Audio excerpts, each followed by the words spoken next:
Good morning, students. Welcome to Tesca Spoken English Academy. Here is the chapter number chapter number 3 of standard 5. So, what is in the chapter number 3? Chapter number 3 में अभी chapter number 3 में આપણને daily activity આપેલી છે. Daily activity કોને કહેવાય? તો પહેલા તો તમે જે કાંઈ પણ કાર્ય તમારા રોજિંદા જે હમણાં સવારે ઉઠો છો ત્યાંથી લઈને રાતે સૂવો છો ત્યાં લગીમાં જે કાંઈ પણ કાર્ય કરો છો તેને આપણે ડેઈલી એક્ટિવિટી કહીએ છીએ. તો ડેઈલી એક્ટિવિટીમાં ફર્સ્ટ આપણને આપેલું છે કે ગેટ અપ એટલે કે ઉઠવું છે. શું છે? તમે છે ને તમારી બુક સાથે રાખવાની છે અને બાજુમાં તમારે એનું ટ્રાન્સલેશન લખતું જવાનું છે. અહીંયા તમારે સેન્ટેન્સ બનાવવાના છે, પણ અત્યારે હું અહીંયા તમને ટ્રાન્સલેટર લખીને શીખવાડું છું. પહેલું આપણને આપેલું છે ગેટ અપ એટલે કે તમે સવારે જાગો છો, ઉઠો છો તેને ગેટ અપ કહેવાય. તો અહીંયા ઉઠવું. પછી આપણને આપેલું છે બ્રશ એટલે શું થાય? તમે સવારમાં કોલગેટ અને બ્રશ લઈને તમારા દાંત સાફ કરો છો તેને બ્રશ કહેવામાં આવે છે. તો તમે અહીંયા એમ લખી શકો કે આઈ બ્રશ માય ટીથ. હું મારા દાંત સાફ કરું છું. આઈ બ્રશ માય ટીથ. બ્રશનું ગુજરાતી થાય છે દાંત સાફ કરવા. પછી આપણને આપેલું છે કે બાથ નો મીનિંગ શું થાય છે? બાથ એટલે કે તમે નહાવા જાઓ છો તેને બાથ કહેવામાં આવે છે. તો આઈ બાથ એટ તમે જેટલા વાગે નહાતા હોય એનો તમારે ટાઈમિંગ લખવાનો છે. બાથ એટલે નહાવું.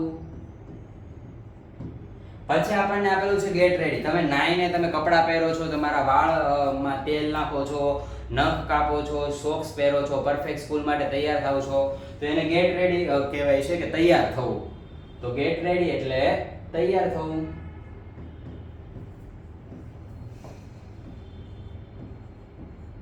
પછી આપણને આપેલું છે પ્રે.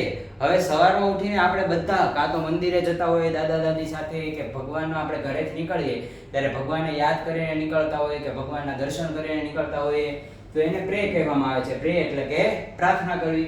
પછી આપણને આપેલું છે બો ટુ પેરેન્ટ્સ. બો ટુ પેરેન્ટ્સ એટલે શું? બો એટલે કે નમન કરવું, ટુ પેરેન્ટ્સ. પેરેન્ટ્સ એટલે તમારા મમ્મી અને પપ્પા. તમારા મમ્મી પપ્પાને પગે લાગવું. પછી આપણને આપેલું છે ટેક બ્રેકફાસ્ટ. ટેક બ્રેકફાસ્ટ એટલે કે સવારનો નાસ્તો લેવો.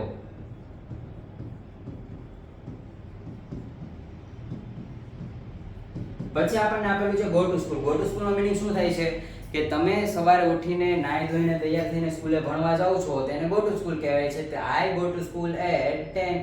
તો તમે 11 વાગ્યાની સ્કૂલ હોય તો તમે અડધી કલાક તો વહેલા નીકળવાના છો. તો I go to school at 10. પછી આપણને આપેલું છે સ્ટડી. હવે તમે સ્કૂલે જઈને તો ભણવાના છો, તમારા ટીચર તમને ભણાવવાના છે. તો સ્ટડીનો મીનિંગ ભણવું થાય છે.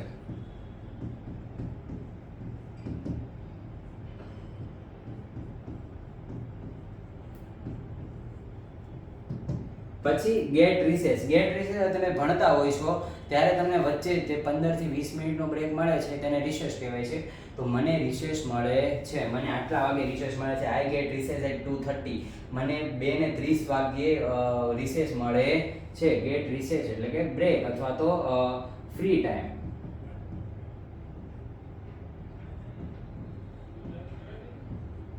પછી આપણને આપેલું છે play with friends.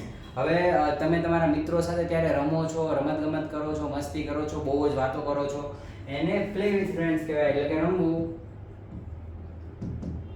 Tech lunch. Tech lunch એટલે કે શું કહેવાય? તમે જ્યારે બપોરનું 12 વાગે છે તો 12 વાગે તમે તમારું જમવાનું જમો છો તો તેને ટેક લંચ કહેવાય એટલે જમવું. ક્યારે? તો કે બપોરે. પછી આપણને આપેલું છે ગોસિપ વિથ. તમારું અને મારું બેયનું ફેવરિટ કામ છે. ગોસિપ વિથ ફ્રેન્ડ્સ એટલે કે તમારા ફ્રેન્ડ સાથે બીજા ફ્રેન્ડની કે પછી બીજી કોઈ પણ વસ્તુની વાતો કરવી, ગપ્પા મારવા, કાંઈ કરવા અને શાંતિથી બેસીને એની સાથે વાતો તમે કરતા હોય, ગપ્પા મારતા હોય અને ક્લાસ ચાલુ ક્લાસે છોકરા ટીચરને હેરાન કરતા હોય વાતો કરીને એને ગોસિપ વિથ ફ્રેન્ડ કહેવાય છે. પછી આપણને આપેલું છે કે રિટર્ન ટુ હોમ. હવે રિટર્ન ટુ હોમ એટલે કે તમે ઘરે ક્યારે જાઓ છો એ તમારે લખવાનું છે કે I return to home at 5. હું 5 વાગે ઘરે પાછો જાઉં છું. પછી આપણને આપેલું છે ટેક રેસ્ટ. ટેક રેસ્ટ એટલે કે આરામ કરો થાય છે. શું થાય છે? આરામ. Write homework. હવે તમને જે સ્કૂલે આપેલું છે એ હોમવર્ક તમે કેટલા વાગે કરો છો એ તમારે અહીંયા લખવાનું છે. આઈ રાઇટ હોમવર્ક એટ 6 છે 7 છે, તમે જ્યારે પણ હોમવર્ક કરતા હો એ સમય તમારે અહીંયા લખવાનો છે. પછી આપણને આપેલું છે રીડ બુક, તો આમાં પણ સેમ તમારે જે રીડ એટલે કે વાંચવું થાય છે. તો તમે જ્યારે પણ તમારી બુક વાંચો છો, રાઈટ એટલે લખવું, તો બુક વાંચો છો અને લખો છો એ બંનેનો ટાઈમિંગ તમારે અહીંયા સેન્ટેન્સ બનાવીને લખવાનું છે કે I write homework at 6, I read book at 6:30.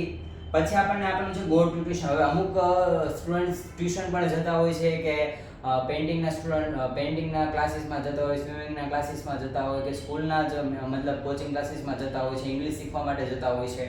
તો એના માટે ગો ટુ ટ્યુશન, હું ટ્યુશન જાઉં છું, તો આઈ ગો ટુ ટ્યુશન, એટલે ટ્યુશનનો સમય તમારે અહીંયા લખવાનો છે. પછી આપણને આપેલું છે ટેક ડિનર. ટેક ડિનર એટલે તમે બપોરે રાતે જે જમો છો તેને ડિનર કહેવામાં આવે છે. ડિનર એટલે રાતનું જમવાનું. પછી આપણને આપેલું છે કે વોચ ટીવી. વોચ ટીવી નો મીનિંગ શું થાય છે? તમે ટીવી જોવો છો તેને વોચ ટીવી કહેવામાં આવે છે. તમે મોબાઈલ રમો છો તો તેને મોબાઈલમાં તમે સિરીઝ જોવો છો, મૂવી જોવો તો તમે વોચ મૂવી પણ કહી શકો છો, અથવા તો સી મૂવી. હવે વોચ મૂવી આપેલું છે, તમે રાતે હોમવર્ક પતાવીને બધું કામ કરીને ફ્રેશ થઈને તમે જે કાંઈ પણ કરો છો, ટીવી જોવો છો, તો તમારે એમ લખવાનું છે કે આઈ વોચ ટીવી એટ કોઈ બી ટાઈમ. તમારે 10 વાગે જોવો છો, તમારે બાલવીર છે કે કાર્ટૂન છે, શિનચેન તમે જોવો છો, ડોરેમોન જોવો છો, એ જેટલા વાગે આવતો હોય તમે જ્યારે ટીવીની સામે બેસી જતા હોય એ તમારે સમય અહીંયા લખવાનો છે. પછી આપણને આપેલું છે talk with family. Talk with ફેમિલીનો મીનિંગ શું થાય છે? ટોક એટલે તો પહેલા વાતો કરવી થાય છે, વિથ એટલે કે સાથે, ફેમિલી એટલે કે તમારા પરિવારની, તમે તમારા પરિવારની સાથે ક્યારે વાત કરો છો એ તમારે અહીંયા સમય લખવાનો છે. કે I talk with my family at 10, 11, જ્યારે પણ તમે તમારા પરિવાર સાથે બેસીને તમારા પપ્પા મમ્મી સાથે મસ્તી કરતા હોય એ સમય તમારે અહીંયા લખવાનો છે. પછી આપણને આપેલું છે go to sleep. Go to sleep એટલે કે સૂઈ જવું. તમે કેટલા વાગે સૂવો છો એ તમારે સમય લખવાનો છે. પછી લાસ્ટ આપણને આપેલું છે કે સી સ્વીટ ડ્રીમ્સ. હવે તમે સપના જોવો છો રાત્રે સૂતા સૂતા કે પછી એ બધું કરો છો, તો એ તમારે લખવાનું છે કે I see sweet dreams while sleeping. હું સૂતા સૂતા સપના જોઉં છું. હવે સેકન્ડ પેજ નથી. So here is the ending of chapter number 3. Thank you for watching.